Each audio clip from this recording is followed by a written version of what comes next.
Populism sweeps Italy. Italians just say no to the conventional politicians. Does this sound like the last American election? And what does it mean for the flagging European Union?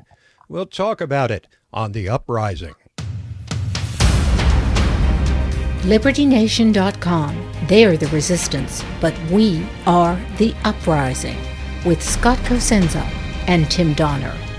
There's not going to be a President Donald Trump. Hey, I'm president. Can you believe it? I love the poorly educated. The voters have guaranteed themselves slavery, economic disaster. I can't believe I'm losing to this guy. You could put half of Trump's supporters into what I call the basket of deplorables. I have never met with Russians. Our elected representatives can abuse subordinates and then secretly use a slush fund of our money to pay them off. Black Lives Matter, the Antifa movement, are interested in preserving the fabric of America. This is The Uprising, the podcast of LibertyNation.com. Tim Donner with you this week. It was a shocking repudiation of the old guard politicians and the traditional political parties, what happened in the Italian elections this week. And we're joined from Europe by LibertyNation.com international correspondent Onar Am to try and put this in perspective. Welcome, Onar. Hey there. Thank you for joining us. Now, Onar, almost 3/4 of Italian voters pulled the lever for right-of-center candidates, seeming to send a clear message to the European Union that their globalist policies and immigration policies are no longer welcome in Italy. Let's start with the EU itself. How serious is this result for the future of that union? I can guarantee you that every EU elite bureaucrat are shaking in their pants right now, because this is a big thing. When 70% of any nation in the EU votes for anything, it's a big deal. And here we're talking about one of the most populous and largest countries, and one of the founding countries of the EU. So having 70% of the vote tell no to this disastrous immigration policy, they have to listen to that, or they better, because if they don't, bad things are going to happen. Well, we had Brexit when English voters decided to leave the EU a couple of years ago. But then the populist or nationalist wave seemed to slow down a bit with a couple of other national elections in France and the Netherlands in particular. But now Italy weighs in with this shocking result. How would you describe the state of the nationalist, anti-globalist movement on the European continent? Will this result embolden voters elsewhere on the continent, do you think? I think that this will have echo effects all over the continent. And we have to remember that in France, for instance, where Marine Le Pen lost to Macron, she still lost to an outsider candidate. Macron started his party from scratch just one year earlier and still won. So none of the traditional parties won there. So just because Marine Le Pen did a bad election campaign and lost, doesn't mean that the anti-immigration policy or sentiment in Europe is going down. On the contrary, it's on the rise everywhere. Everyone in pretty much any country is worried about this trend. And as we see, Italy is sort of right next door to Africa, North Africa, and they're seeing waves of migrants coming, and they're the first country to be hit. So they feel this very, very strongly, and therefore this effect is likely to spread to other countries. We're going to see more of this. Well, now there's a tendency for those of us across the pond in the U.S. to look at the nationalist movement in Europe as being strictly a right-wing movement. But you mentioned Marine Le Pen in France. I mean, she is no right-winger. She is anti-EU and she's nationalist, but in a lot of ways, her policies are very socialist as well. So is this nationalist movement limited to so-called far-right parties, or is it broader than that? I would say it's a lot broader. Like the Five Star Movement in Italy, that was actually the winner with more than 30% of the votes. They ran on a sort of Trumpian campaign with lower taxes and corporate taxes and less red tape, but at the same time wanted to strengthen the rights and payments for poor people, which resonated with the voters in the South, which is traditionally more left-leaning. So it's difficult to place this on either the right or the left.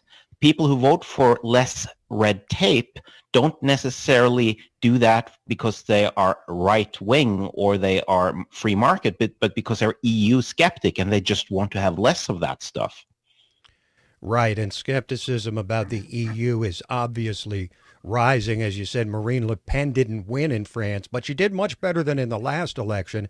And the right wing did better in Germany than at any time since World War II. And I think in Germany it's fair to say that the nationalist movement was definitely to the right, if not the far right.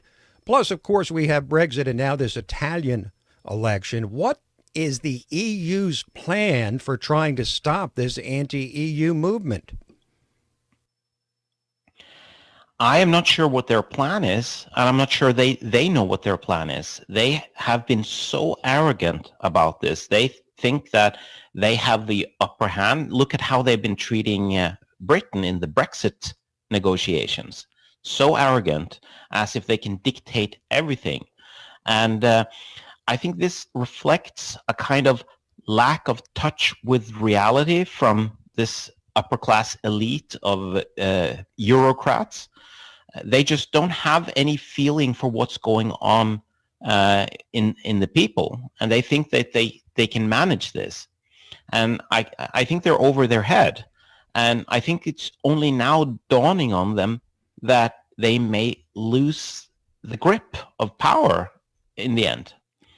Well, you mentioned Brexit, and Matteo Salvini, who's a leader of the Italian nationalist movement and potential next prime minister, likely to be the next prime minister after these Italian elections, has vowed to remain close friends with the UK after Brexit. It seems that anger about the EU punishing England for the Brexit vote was a real part of what happened in this Italian election, yes? I think you're right.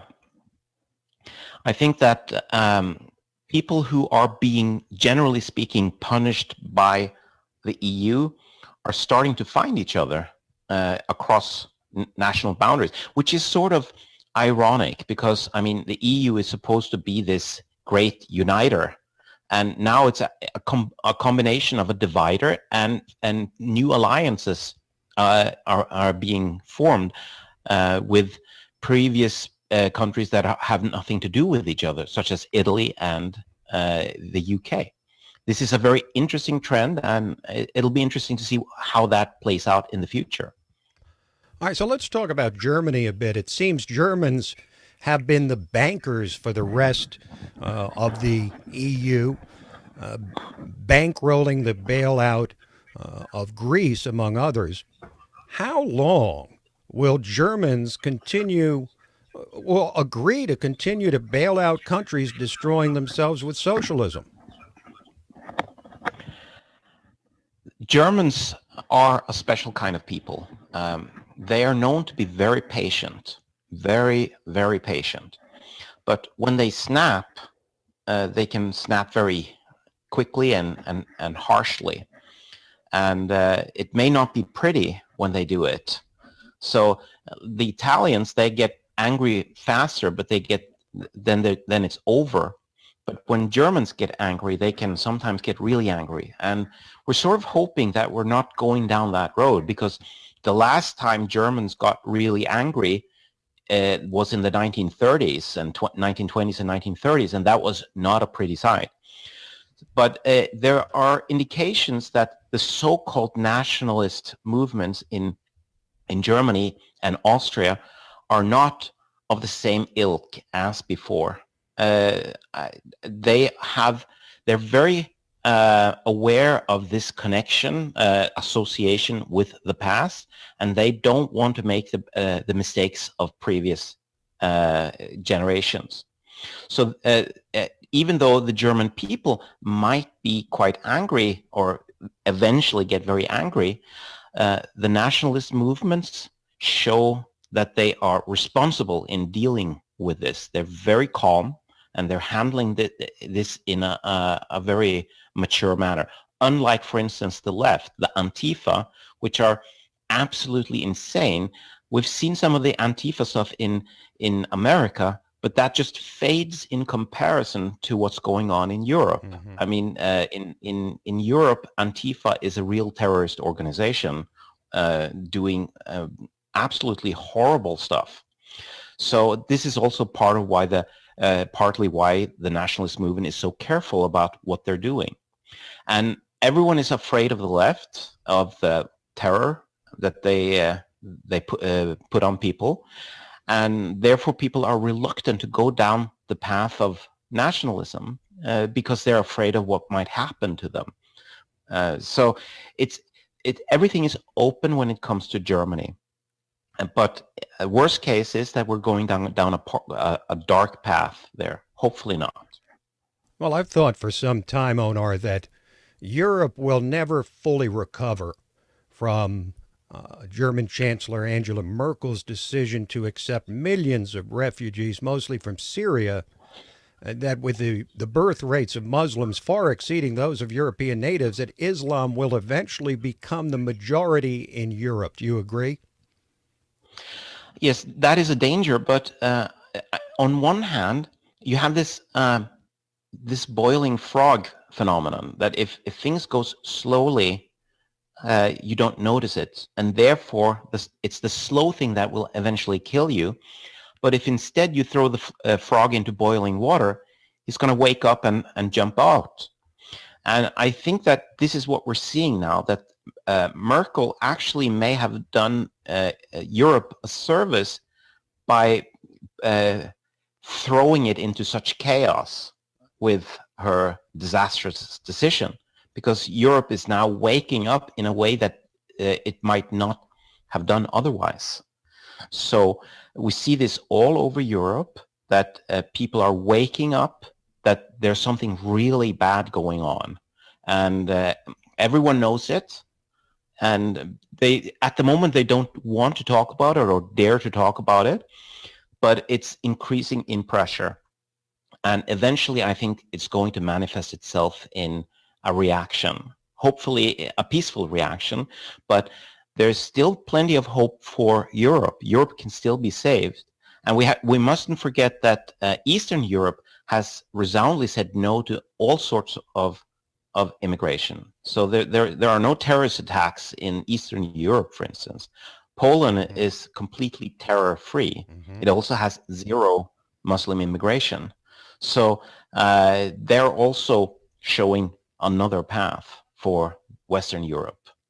And like some countries have gone down that path further than others, the bad path, such as Sweden and Germany. And neighbor countries are taking notice. Like in Norway and Denmark, people are watching Sweden with amazement. And we talk about the Swedish condition as a form of disease. So no one wants to be like Sweden, because Sweden seems to be completely suicidal in their policies. Mm-hmm. So people are taking notice. People are learning from the mistakes of other countries, such as Germany and Sweden. So it's not over until it's over. Well, you mentioned Sweden, which, along with your home, Norway, and Finland, constitute Scandinavia. What's the mood of the voters there? Are they intent on fighting back against the sudden influx of terrorist forces in Sweden? I mean, they were once a soft socialist mecca, but they seem to have turned away from socialism. What's the mood in Sweden and the rest of Scandinavia? In Sweden, the mood is absolute fear and terror. No one dares to say anything because the elite there is insane, and they're hitting very hard down on anyone who dares to speak up against them. So it's a soft form of totalitarian regime, and you're more likely to go to jail if you tell someone about the statistics of rape than if you actually are a migrant rapist. So it's a horrible state in Sweden. It's different in Norway and Denmark because the tradition, at least in my country, Norway, is that once people notice that something is wrong, there's a common sense attitude that, okay, we noticed that we screwed up, let's fix this, but let's not talk about it out loud. Let's just do it behind the scenes and try to cover up the mistake that was made. So here, many of the parties that was on the left and was very, very pro-immigration, once they saw what happened in Sweden, the disaster with the migrant crisis, they just shut up immediately. So there's very little push now in Norway from the left towards this migrant or having migrants come in. No, that's really not a deal anymore. So it's become just a silent thing that immigration to Norway has virtually stopped. So you see this trend in other countries as well. Silently, countries are just stopping it. They don't want to talk too loudly about it because they don't want to admit that they are taking aboard this kind of policy that is regularly deemed to be far right by the leftist media. But they are doing it. So this is happening across Europe, not only in my home country, everywhere. And in Italy, it was a very, very strong signal because that's like that's the place where migrants first come. So 70% of the population voted for right-leaning right-leaning parties there. But you see a similar trend in other countries as well. Thank you, Onar. Thanks for spending some time with us today. My pleasure. Onar Am, international correspondent for LibertyNation.com. Don't forget, LibertyNation.com now has an audio playlist of our daily top stories, so at the click of one button, you can hear news and analysis minus the leftist propaganda. LibertyNation.com, where truth is making a comeback. I'm Tim Donner, and this is The Uprising, the podcast of LibertyNation.com.